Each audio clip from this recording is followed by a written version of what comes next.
Assalamualaikum warahmatullahi wabarakatuh. Perkenalkan, nama saya Febriadi Pratama, NIM 19136091. Di mana di sini saya akan mengabarkan pertanyaan dari tugas ketiga, yaitu tugas penginderaan jauh. Di mana soal pertama ada beberapa soal yang ingin saya jawab. Baiklah, langsung saja ke soal pertama, yaitu mengenai apa beda penginderaan jauh sistem termal dengan penginderaan jauh sistem lainnya, dan bagaimana pula azas penginderaan jauh sistem termal tersebut.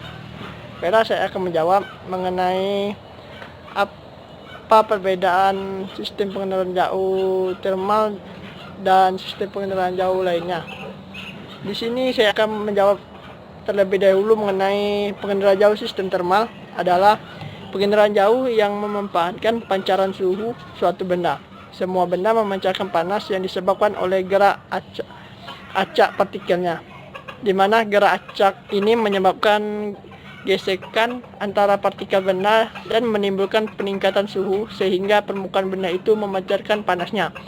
Tenaga elektromagnetik yang dipancarkan oleh benda disebut tenaga pancar yang besarnya diukur dengan watt cm min 2. Meskipun semua benda di permukaan bumi memancarkan panas, jumlah panas yang dipancarkan tidak sama bagi tiap benda, di mana jumlah panas yang dipancarkan oleh tiap benda dipengaruhi oleh 3 faktor, yaitu yang pertama, faktor gelombang yang digunakan untuk mengukur atau menginderanya, suhu permukaan, dan nilai pancarannya. Suhu pancaran yang berasal dari objek di permukaan bumi direkam oleh suatu sensor termal. Hasil rekaman tersebut bisa diproses menjadi citra maupun non citra.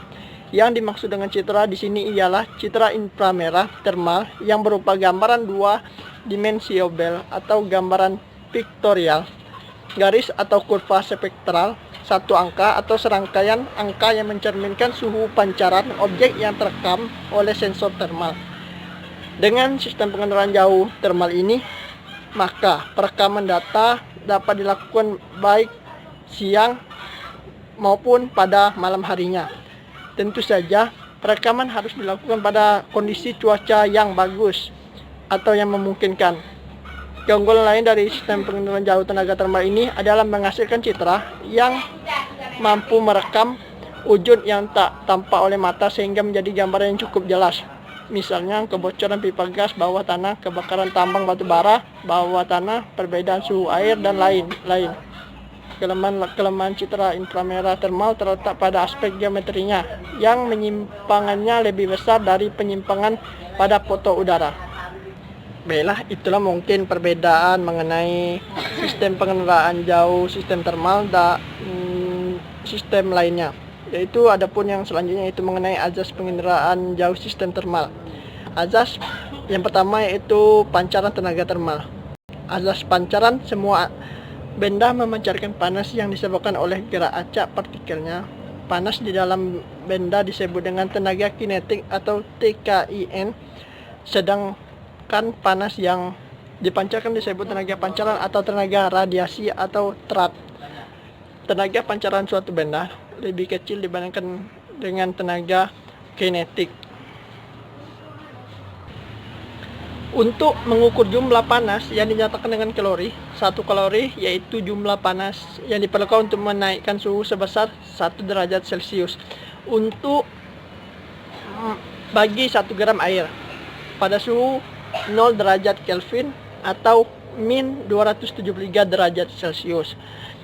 Semua partikel benda berhenti dalam gerak acaknya. Permukaan bumi mempunyai suatu suhu rata-ratanya yaitu 27 derajat Celcius atau 300 derajat Kelvin, sehingga semua benda di permukaan bumi memancarkan panas. Tenaga elektromagnetik benda disebut tenaga pancaran yang besarnya diukur dengan watt cm min 2 di atas. Pada penginderaan jauh sistem termal ini, untuk mengukur atau merekam suatu pancaran berbeda berbagai benda digunakan sensor dengan 2 jendela atmosfer, yaitu pada panjang gelombang 3,5 um sampai 5,5 UM dan 8 UM sampai 14 UM. Pada panjang gelombang tersebut, hambatan atmosfer relatif kecil, sehingga tenaga termal dapat melaluinya. Yang kedua, asasnya yaitu perpindahan panas. Panas dapat berpindah tempat melalui 3 cara. Yang pertama yaitu konduksi. Perpindahan panas molekul interaksi antara molekul benda, yaitu dimana contohnya jika kita merebus makanan. Yang kedua yaitu konveksi. Perpindahan panas yang terjadi oleh benda yang berpindah tempat. Contoh, perpindahan panas pada air yang direbus. Dan yang ketiga yaitu radiasi, di mana radiasi ini yaitu perpindahan panas dalam bentuk gelombang elektromagnetik. Contohnya pada panas matahari. Adapun variasi pancaran tenaga termal, jumlah panas yang dipancarkan oleh tiap benda dipengaruhi oleh 3 faktor, yaitu yang pertama, panjang gelombang. Hukum pergeseran Wien menyatakan bahwa pancaran benda berbanding terbalik dengan panjang gelombang. Puncak pancaran benda yang lebih panas terjadi pada gelombang yang lebih pendek. Penginderaan jauh yang menggunakan pancaran matahari atau suhu 6000 derajat Kelvin dapat memperoleh pancaran terbaiknya pada panjang gelombang 0,55 UM.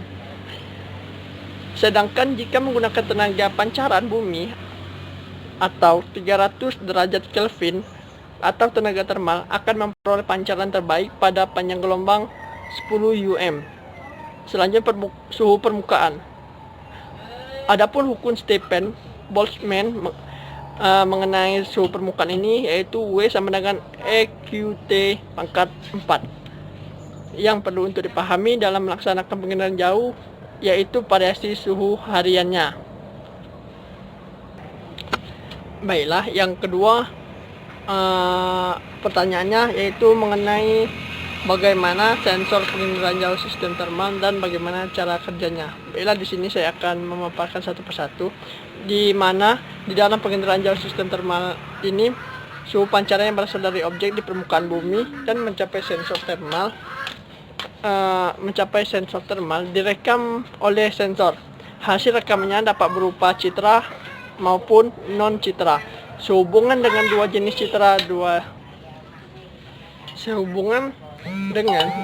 citra keluaran tersebut, sensor termal dibedakan atas dua jenis, yaitu dimana sistem non citra radiator.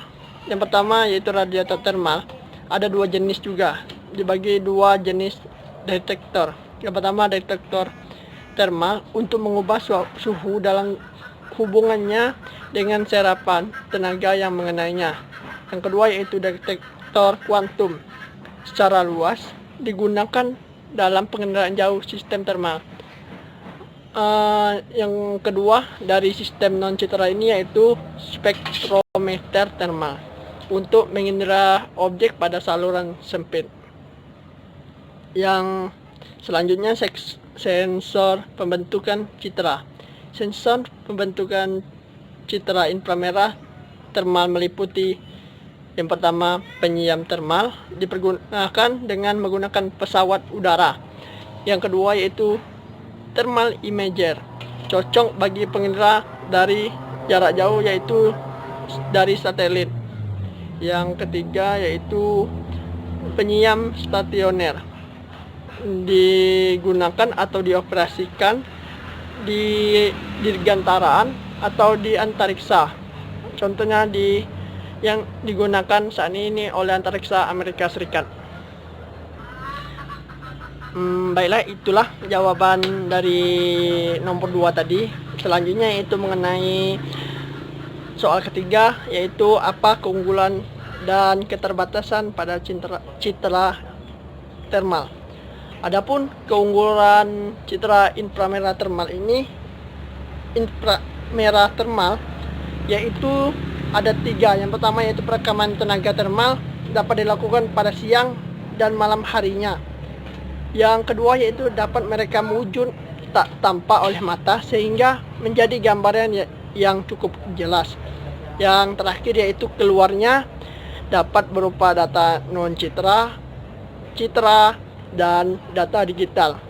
Adapun keterbatasan atau kelemahan pada citra inframerah termal ini yaitu aspek geometri yang penyimpangannya lebih besar dari penyimpangan pada foto udara. Yang kedua yaitu sifat termal yang lebih rumit dari sifat pantulan objeknya. Itulah jawaban dari soal nomor 3. Selanjutnya soal nomor 4. Baiklah, pada soal nomor 4 ini yaitu apa terapan citra inframerah termal, di mana jawabannya yaitu terapan citra inframerah termal. Yang pertama di bidang geologi pada sasaran penginderaan, di mana sasaran penginderaan ini bertujuan pada jenis batuan, pegunungan dan dataran, gunung api aktif, serta pemetaan suhu permukaan dan lain-lain. Adapun bidang kedua yaitu pertanian, sasaran penginderaannya sawah, jenis tanaman, penyakit tanaman, kelembapan tanah dan lain-lain. Yang ketiga yaitu hidrologi. Pada hidrologi ini sasaran penginderaannya yaitu mata air, dingin dan panas, pola aliran air, batas air dan es, batas air tawar dan asin dan lain-lain. Yang ketiga yaitu bidang kekotaan. Sasaran penginderaan jauhnya yaitu kebocoran pada gas bawah tanah, titik panas pada bangunan industri, model penggunaan listrik, konservasi energi dan lain-lain. Yang selanjutnya itu bidang vegetasi. Sasaran penginderaannya yaitu di mana pertama evapotranspirasi, kebakaran hutan dan gangguan serangga. Dan masih banyak lagi bidang-bidang yang lain. Baiklah, itulah jawaban dari atas soal nomor 4 tadi. Baiklah, yaitu soal yang selanjutnya yaitu soal nomor 5. Baiklah, pertanyaannya yaitu mengenai mengapa penggunaan citra inframerah masih bersifat eksperimental sampai saat ini. Dimana karena penggunaan yang bersifat eksperimental ini oleh inframerah, karena kalau kita seperti melihat ke lapangan di foto udara terlihat seperti gambar hijau semua. Oleh karenanya kita harus cross check ke lapangan, yaitu bisa membedakan apa saja jenis tanaman yang ada. Apabila warnanya hijau semua, oleh karenanya kita harus menggunakan eksperimental. Baiklah, itulah sedikit dari saya jawaban mengenai soal nomor 5 tadi. Baiklah, yang selanjutnya itu mengenai soal nomor 6. Untuk menghindari kebakaran hutan, sebaiknya menggunakan panjang gelombang berapa dan mengapa demikian? Baiklah, jawaban dari nomor 6 tersebut yaitu dengan panjang gelombang 0,4 sampai 0,5 mm. Karena panjang gelombang tersebut menggunakan semua saluran yang ada, maka menggambarkan objek yang cocok dengan penglihatan mata manusia. Keunggulan citra tersebut yaitu gambar objek mirip dengan warna sebenarnya mampu terbang dengan mendalam.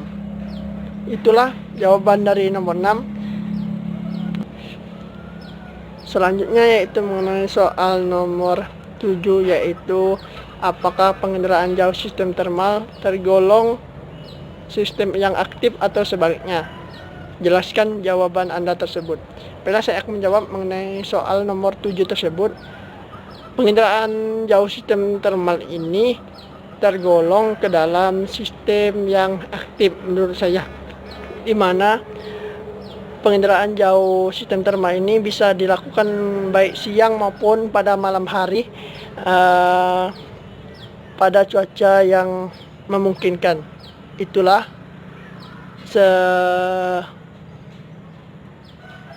sedikit jawaban mengenai nomor 7 dari saya.